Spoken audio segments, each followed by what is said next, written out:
All of his co-workers were gone. What could it mean? Stanley decided to go to the meeting room. Perhaps he had simply missed a memo. No matter how hard Stanley looked, he couldn't find a trace of his co-workers.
When Stanley came to a set of 2 open doors, he entered the door on his left.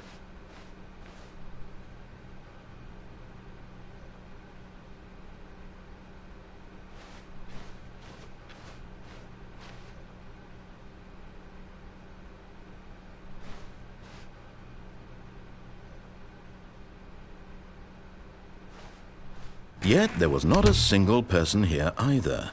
Feeling a wave of disbelief, Stanley decided to go up to his boss's office, hoping he might find an answer there. Coming to a staircase, Stanley walked upstairs to his boss's office.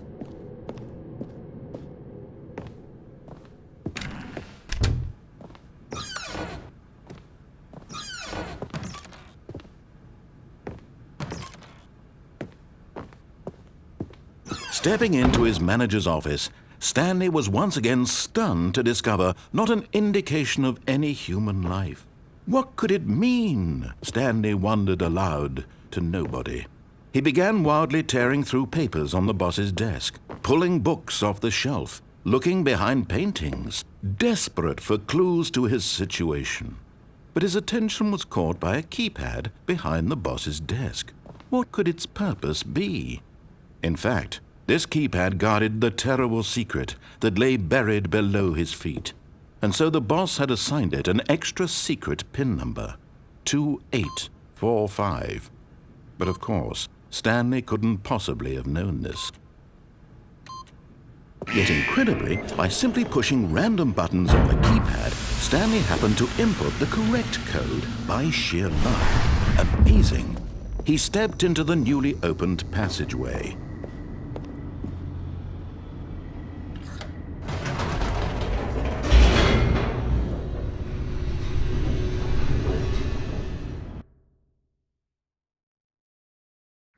Descending deeper into the building, Stanley realized he felt a bit peculiar. It was a stirring of emotion in his chest, as though he felt more free to think for himself, to question the nature of his job. Why did he feel this now, when for years it had never occurred to him? This question would not go unanswered for long. Whoops, nope, never mind. Stanley actually got back into the elevator and went back up. Silly me. Why did Stanley do that when he knew that it would just lead back to his boss's office? Well, that's a great question. I just can't wait to find out.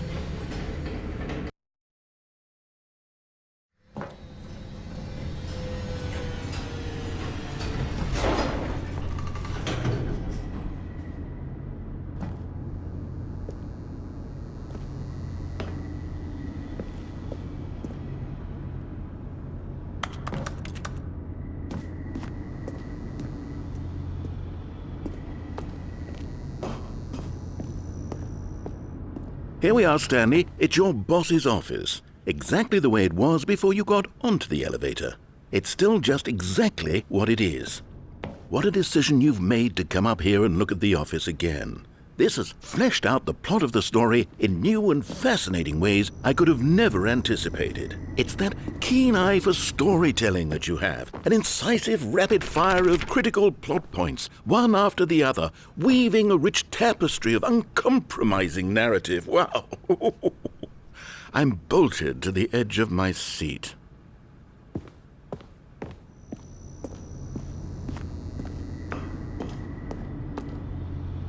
Incredible. Now he's getting back into the elevator and going down again. Ladies and gentlemen, how does he keep coming up with all of this?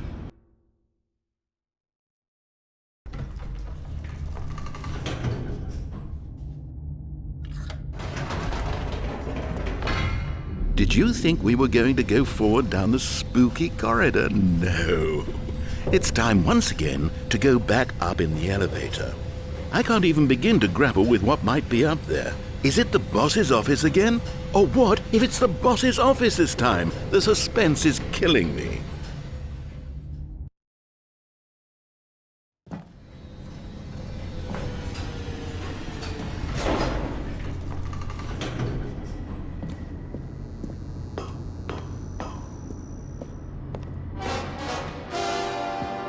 Oh my God, it's the boss's office. This absolutely changes everything for me. Give me a timeout here for a minute while I process this.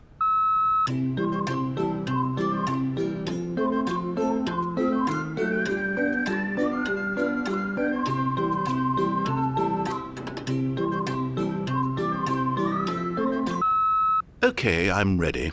I'm prepared to embrace this stunning revelation and to move forward with... No, wait. No, I need more time to process.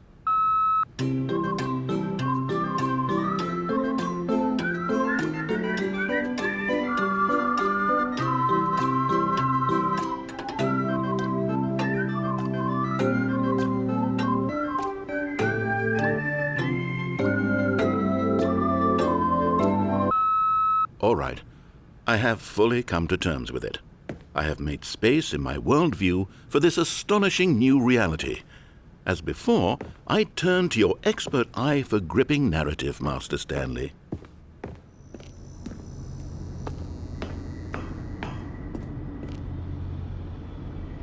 Of course, going back down in the elevator. How did I not anticipate it? I mean, sure, now it's obvious, but you have to understand that 30 seconds ago, this kind of thing had never been attempted before. I had no frame of reference to even anticipate it. That's just how revelatory Stanley's decision-making is, a breath of fresh air in a landscape of storytelling that has grown stale and repetitive.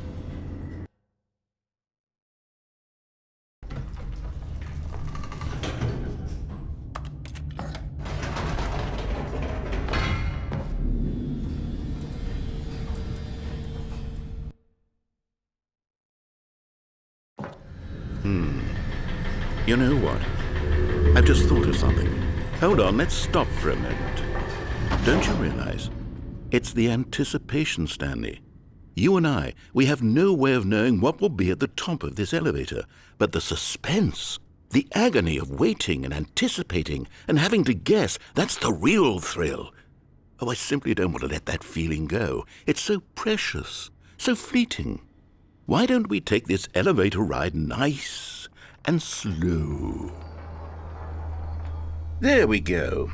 Isn't this so much more exciting? You know, Stanley, it seems like nowadays the only thing that audiences want is to be shocked as loudly and frequently as possible. They want big, explosive moments flung right in their faces from the very moment that things get started. But where's the tension? Where's the trust in the audience to build a slow and nuanced appreciation for the story, the characters? Why aren't we given time to imagine the surprises, to have to think and to anticipate and then to marvel at the eventual reveal? This is storytelling, Stanley. What you and I are doing right now. This is the most exciting narrative to be developed in years, and it's really all because of you. You're the one who took this bold step of revisiting the exact same locations over and over. Truly, I mean it. This is unique and different. It's not like anything else out there. You see, I want stories that surprise me, Stanley. I want to have to think. I want to be engaged and not pandered to. We're being fed such unimaginative drivel all the time, and we all know it, which is why we're so starved for content that makes us feel sharp and vital and alive. That's why people like you so much, Stanley, because you're not afraid to spit in the face of tradition. You're a role model, you know? People look up to you. Which is why, though I didn't know when to spring this on you, but, well, I've gathered a little press conference for you, so that you can talk about your work and your storytelling and your life. Yes, I know you're not much for the public eye, but I thought it would especially mean a lot to the people who have been following you from the beginning. They really look up to you, Stanley. I don't know if you realize the impact you have on them. This is the kind of gesture that might leave a tremendous impact on them for the better. Oh good, we're here. Okay, the room where we're holding the press conference should be just around the corner here somewhere.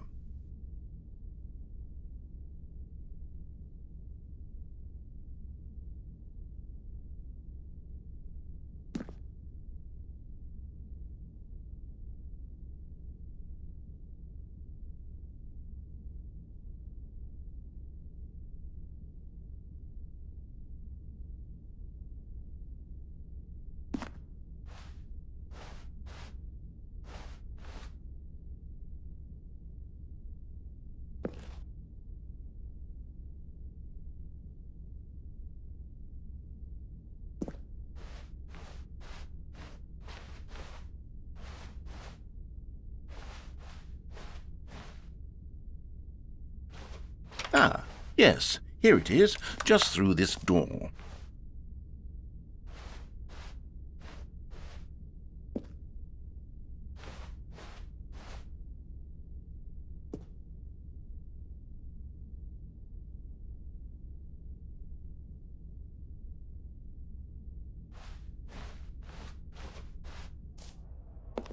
All right, are you ready? I've told them you're going to speak a little bit about the nature of surprise in storytelling and what it means to craft a truly unpredictable narrative. Oh, don't worry, you'll do great. Just be yourself and speak from the heart. I'm really proud of you, Stanley.